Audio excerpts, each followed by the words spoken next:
घर में आसानी से ये नींबू जो मिल जाता है, इसके आज हम फायदे डिस्कस करेंगे। ऐसे अद्भुत फायदे हैं, इनमें से कुछ शायद आपको ना भी पता हो। और साथ में इनको, नींबू को जब कंज्यूम करना है, इसको जब इस्तेमाल करना है, तो इसमें कुछ सावधानियों का भी उपयोग करेंगे तो आपके हेल्थ के लिए बेटर रहेगा, वो भी हम डिस्कस करेंगे। सबसे पहला फायदा क्या है कि नींबू जो है, इसका अगर पानी, नींबू पानी पिया जाए रूटीन में, तो आपकी जो किडनीज हैं, इसमें जो स्टोन बनते हैं, इनमें ये जो स्टोन बनते हैं किडनीज में, इनको प्रिवेंट करने में, मतलब स्टोन आपके गुर्दों में बने ना, या अगर स्टोन बनते रहते हैं आपको, तो वो स्टोन निकलने में भी ये फायदा करते हैं। ये वैज्ञानिक रूप से प्रमाणित है। अगर आप रेगुलर नींबू पानी का सेवन करते हैं तो किडनी स्टोन्स कम बनते हैं और उनका निकलने में भी हेल्प होती है। दूसरा फायदा क्या है कि इसके अंदर विटामिन सी प्रचुर मात्रा में होता है। विटामिन सी के बारे में तो हमें पता ही है कि विटामिन सी की अगर कमी हो जाए तो हमें वीकनेस, कमजोरी, दांतों में ब्लीडिंग, जिसको स्कर्वी बोलते हैं, ऐसी बीमारियां लगने का डर रहता है। और अगर एक ग्लास आप नींबू पानी डेली पीते हैं तो इस बीमारी से बचा जा सकता है। लेकिन एक चीज का ध्यान रखना है कि अगर आप विटामिन सी के लिए नींबू पानी पी रहे हो तो नींबू तुरंत निचोड़ने के बाद पी लेना चाहिए, क्योंकि विटामिन सी जैसे ही एयर के कांटेक्ट में आता है, ऑक्सीजन के कांटेक्ट में आता है, तो ये ऑक्सीडाइज हो जाता है और आपके शरीर में ये पचेगा नहीं। तो अगर आप विटामिन सी के लिए नींबू लेना चाहते हैं तो जैसे ही घोलते हैं तुरंत उसको पी जाइए। अदरवाइज आपको विटामिन सी, अगर आपने कुछ देर पड़ा रहने दिया तो विटामिन सी उसमें से खत्म हो जाता है, एटलीस्ट हमारे शरीर के अंदर नहीं जाता। तीसरा बड़ी इंटरेस्टिंग बात है, नॉर्मली हम जब बीमार पड़ते हैं, तबीयत खराब होती है, जुकाम होता है, खांसी होती है, तो हमें खट्टा मना कर दिया जाता है। लेकिन नींबू एक ऐसी चीज है, अगर हम नींबू खांसी जुकाम में भी लेंगे, बशर्ते कि ज्यादा ठंडे पानी में ना लिया जाए, तो ये आपकी इम्यूनिटी को, आपका जो प्रतिरोधक क्षमता है उसको बूस्ट करती है, उसको बेटर बनाती है। तो अगर आप नींबू रेगुलरली लेते हैं और ड्यूरिंग आप, क्योंकि इसमें विटामिन सी बहुत प्रचुर मात्रा में होता है, तो आपकी इम्यूनिटी बढ़ाता है। तो अगर आपको जुकाम खांसी हो भी गया तो भी आप नींबू पानी पी सकते हैं। इससे आपके स्वास्थ्य लाभ होगा, आपकी तबीयत जल्दी ठीक होने की संभावना रहेगी। उसके बाद आ जाता है एंटी फंगल प्रॉपर्टीज।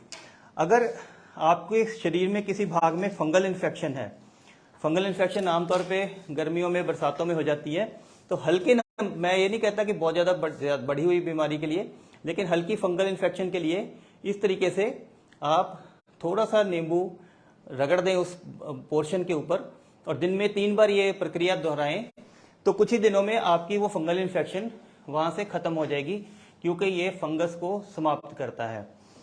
फिर उसके बाद आ जाता है जी एक यूरिक एसिड। आपने सुना होगा कि यूरिक एसिड की वजह से जो पैर के अंगूठे में स्वेलिंग आ जाती है, लेकिन एक होता है, ये इसको बोलते हैं गाउट, लेकिन एक बीमारी होती है सूडो गाउट।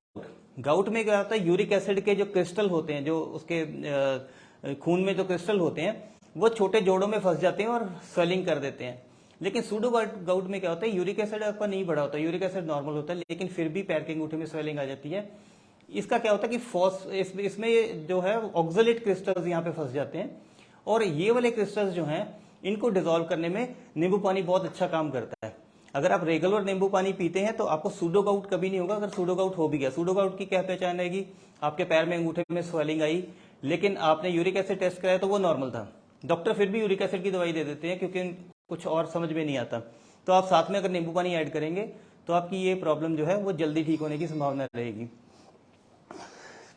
एंड में जो छठा पॉइंट है वो ये है कि जब भी आप कोई भी भोजन में जो आपके आयरन होता है, खासकर जिन लोगों को, जिन महिलाओं बहनों को आयरन डेफिशिएंसी एनीमिया है, खून में आयरन की कमी है, वो अगर नींबू पानी रेगुलर लेंगी तो जो भोजन में जो आयरन है वो अच्छे से अब्जॉर्ब होता है। ज्यादा अच्छी अब्जॉर्प्शन के लिए अगर आप नींबू पानी लेते हैं तो आपका जो आयरन लेवल्स बढ़ेंगे, मतलब आपके खून में जो एचबी आपका कम हो रहा है, उसमें अगर नींबू पानी हम रेगुलरली लेते हैं तो उससे आपका एचबी इंप्रूव होने के चांसेस रहेंगे।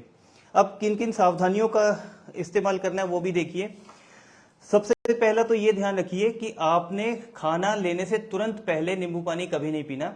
उसका कारण क्या है कि हालांकि ये खुद एसिडिक होता है, लेकिन हमारे पेट में जो हाइड्रोक्लोरिक एसिड होता है, जो खाना पचाने के लिए बड़ा आवश्यक होता है, उसको ये अल्कलाइन कर देता है। मतलब कि पेट के जो जूसेस होते हैं, जो उनकी एसिड की क्वांटिटी को कम कर देता है। इस वजह से प्रॉब्लम क्या होती है कि जब आप ये नींबू पानी तुरंत खाना खाने से पहले ले लेंगे तो आपके पेट में पर्याप्त एसिड नहीं होगा और आपकी जो पाचन क्रिया है वो अच्छे से होने के चांसेस कम हो जाएंगे। तो आपने ये नींबू पानी कभी भी लेना है तो सुबह या तो खाली पेट ले लीजिए, या फिर आप खाना खाने से कम 1 घंटा पहले कंज्यूम करेंगे तो आपको ज्यादा फायदा होगा।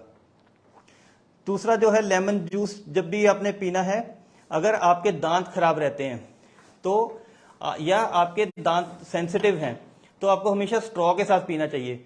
वैसे भी बहुत सारे लोग ये रिकमेंड करते हैं कि अगर आप स्ट्रॉ के साथ नींबू पानी पीते हैं तो आपके दांत के इनेमल पे इसका दुष्प्रभाव नहीं पड़ता।